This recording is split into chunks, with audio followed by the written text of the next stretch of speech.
Après la victoire de Grise, on continue la bataille des représentants entre Toto et Saito. Pour ce deuxième combat, rappelez-vous, on avait laissé Ryuga qui devait affronter, non pas le Remokon Bros, mais bien L-Bros. À l'arrivée de ce nouveau opposant, Sento reconnaît de suite un Big Kaiser. Alors, si vous vous rappelez, il a déjà vu ça, c'était dans le film Essai Génération Final. Et aussi en passant, on fait des économies, c'est le même que le film, sauf qu'ils l'ont repeint.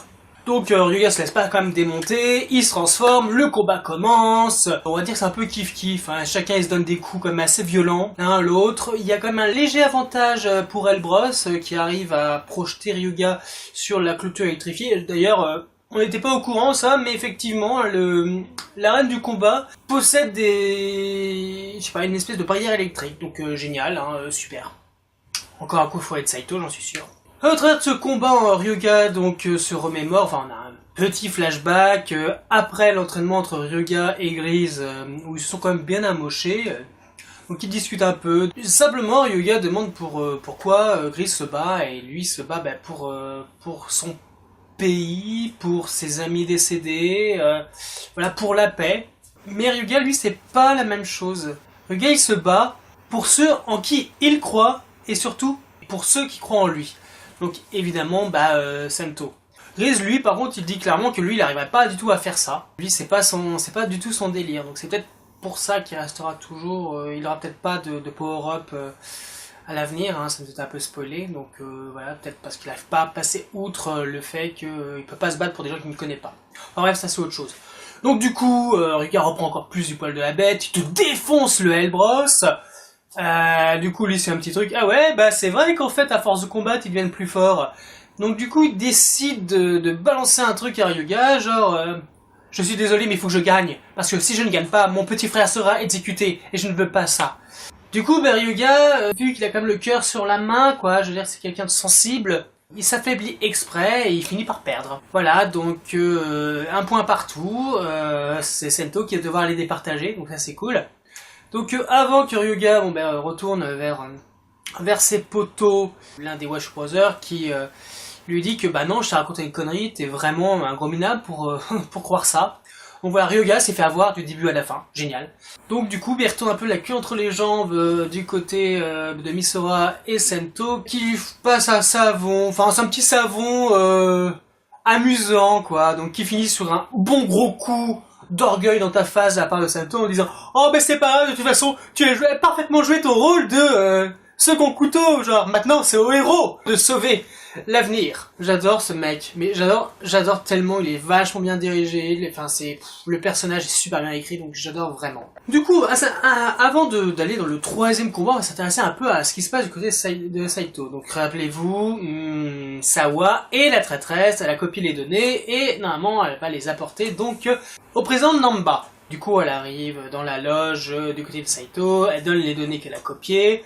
Namba demande à Utsumi de les vérifier, savoir si c'est pas un piège, donc super, c'est ton espionne, mais tu lui fais pas confiance. Bref. Sawa en profite pour lui demander si le président tiendra sa promesse. Écoute ma grande, ça dépend si les données sont réelles, et puis de toute façon, pense un truc, tu ne peux pas m'échapper. Donc voilà, donc il y a un truc pas clair là entre eux là. Moi je me dis que Sawa fait pas ça parce qu'elle en a envie. D'ailleurs, ça nous remonte un peu plus en arrière dans l'épisode, justement, Sawa appelle Kazumi pour lui demander quelque chose. On le verra un peu plus tard, en fait, Kazumi va s'infiltrer, va pénétrer dans un bâtiment qui a l'air en ruine pour récupérer quelque chose, remplir sa mission. Donc, je ne sais pas ce que c'est, mais en tout cas, avec ces deux éléments, moi je me dis que Sawa est pas tellement une traîtresse. Il doit être forcé par rapport à quelque chose. Il y a anguille sous roche. C'est l'heure du troisième combat, le combat qu'on attend tous, donc Canada Build contre Canada Rogue. Donc ça commence direct, il se transforme, donc Rogue en Rogue, et puis Build par contre lui il va utiliser Sparking. Donc le combat commence un peu, et tout de suite, on a Gentoku qui va rentrer dans ses travers, de pas appeler Sento, mais va appeler Katsuragi. Et du coup on va avoir Un petit flashback, une petite explication entre eux, donc ce qui se passe actuellement, et aussi par rapport à ce qui s'est passé entre eux avant. Clairement, on va pas aller dans les détails, mais clairement les deux ne sont pas du tout d'accord sur la manière de fonctionner. Il y a un truc entre eux, Gentoku lui voyait la science pour faire évoluer l'humanité, y compris par les armes, tandis que Katsuragi à l'époque, lui, il était prêt à vendre son âme, si justement ça pouvait servir à l'évolution humaine. C'est à peu près ça que j'ai compris, et si jamais une guerre éclatait pour ce faire, il était prêt à vendre son âme au diable. Mais, voilà, c'est pas vraiment ce côté maléfique qu'on nous présente depuis le début, c'est vraiment le côté bénéfique, c'est-à-dire s'il faut prendre les armes pour que l'être humain puisse évoluer dans de bonnes conditions, je le ferai. Voilà, donc en fait, il a vraiment de très bonnes intentions. De toute façon, la phrase est dite toujours, hein, c'est cette fameuse phrase qu'on nous rabâche depuis le début, le Rider System n'est pas une arme. En passant, je trouve que ce passage est super intéressant parce qu'on est en plein combat et d'un coup, au niveau des explications, on a la forme transformée qui s'efface comme une fumée et il s'explique comme si on était vraiment dans leur esprit, comme si il y avait qu'eux qui existaient. Donc c'est vachement bien orchestré, vachement bien dirigé. Je dirais que c'est peut-être la première fois, d'après mes souvenirs, qu'on a ce genre de plan dans Kamen Rider. Comme un plan que moi je dirais qui est quand même assez profond et très intéressant, donc qui nous présente vraiment une dose de maturité dans cette série qu'on ne peut pas ignorer. Le combat continue, ça tourne mal pour Sento, qui commence à perdre quelques bottles, donc Rogue les ramasse. D'ailleurs, en passant, faux raccord, Rogue ramasse 3 bottles. Il me semble qu'il y a Light au début, ensuite on a Taka, et on finit par Turtle. Sauf que, la bottle qu'il va avoir dans ses mains, on pourra après encore faire un peu son plaidoyer, c'est Shobosha, c'est-à-dire c'est la bottle rouge camion de pompier. Sauf qu'il n'a pas ramassé une de celles-là. Il a ramassé 3 bottles, on l'a vu, mais celle-là il l'a pas ramassée. Même on l'a pas perdu, j'ai compté. Il y a bien 3 bottles qui sont tombées, pas 4. Donc voilà, petit faux raccord, machin, comme quoi on peut pas être bon à n'importe quel moment. Du coup, il y a la discussion continue, tout ça, Rogue est dans une bonne posture. Et Sento, pour contrer les dire que Hazard c'est vraiment un instrument de mort créé par Katsuragi, créé pour la guerre, tout ça, et il nous sort son nouveau item, qui est une espèce de bâton, et quand il le secoue, ça fait un truc, un son un peu bizarroïde, je pourrais pas vous refaire exactement. Il le fusionne avec donc le Hazard Trigger et il se transforme. D'abord on a le truc normal, que la forme Hazard Trigger noire, et d'un coup dans l'arrière-plan, il y a un truc qui apparaît, qui tombe, un espèce de truc rouge qui a une forme de lapin, et qui se sépare en plein de morceaux. Et du coup on a Sento qui récupère les morceaux, genre jambière, brassière, le plastron et boum, le casque. Putain, on se croirait dans Saint Seiya. Putain mais Sento se prend pour un chevalier du Zodiac. Attends, Sento. En japonais, la prononciation c'est Santo Seiya. Sento. Oh. Attends, les créateurs seraient allés aussi loin? Mais ce serait top. Moi, c'est un moment que j'ai kiffé. Je suis un gros fan de Saint Seiya. Donc vraiment, waouh.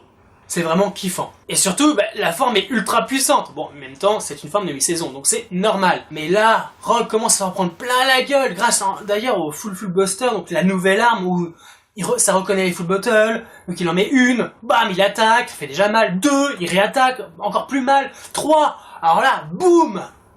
Il se prend un coup dans la tronche, mais un truc de malade. Et c'est pas fini, parce qu'il décide de faire son Rider Kick. Alors on le voit, hop, il saute, il commence à faire le Rider Kick, sauf qu'il y a juste la jambe qui s'allonge. Bon, on croit un peu dans Luffy dans One Piece, hein. Peut-être encore une petite référence, un petit clin d'œil. Et Rogue dit, non, t'as pas assez d'allonge. Et en fait, c'est pas la jambe qui est censée avoir d'allonge, mais c'était le corps qui se ramène pour finir le Rider Kick. Et l'autre, il l'envoie valser à l'extérieur du ring. C'est juste génialissime. Oh mais j'ai kiffé. Mais c'est un super moment. Le combat va continuer parce que, selon les règles, le perdant c'est celui qui se détransforme. Grâce aux caméras, on voit que Rogue n'est toujours pas détransformé. Donc le combat continue. Sauf que, a priori, on s'est un peu mal barré parce que la transmission des données donc du power-up de build est arrivée dans le Flash Driver de Rogue. Donc du coup, a priori, selon Tsumi, selon Namba, selon tout le monde, grâce à ces données, il va pouvoir contrer tous les assauts de Sento. Et c'est sur l'élimination de nouveau des yeux de Rogue que se finit l'épisode, qui était juste génialissime. En plus, dans la preview, ça va continuer, on va nous balancer encore des informations, un peu de doute de la part de Sento, et puis encore une autre forme. Moi, j'ai vraiment hâte de voir le prochain épisode, j'ai vraiment la hype complète sur cette série, et je vous dis à la semaine prochaine. Alors, bye!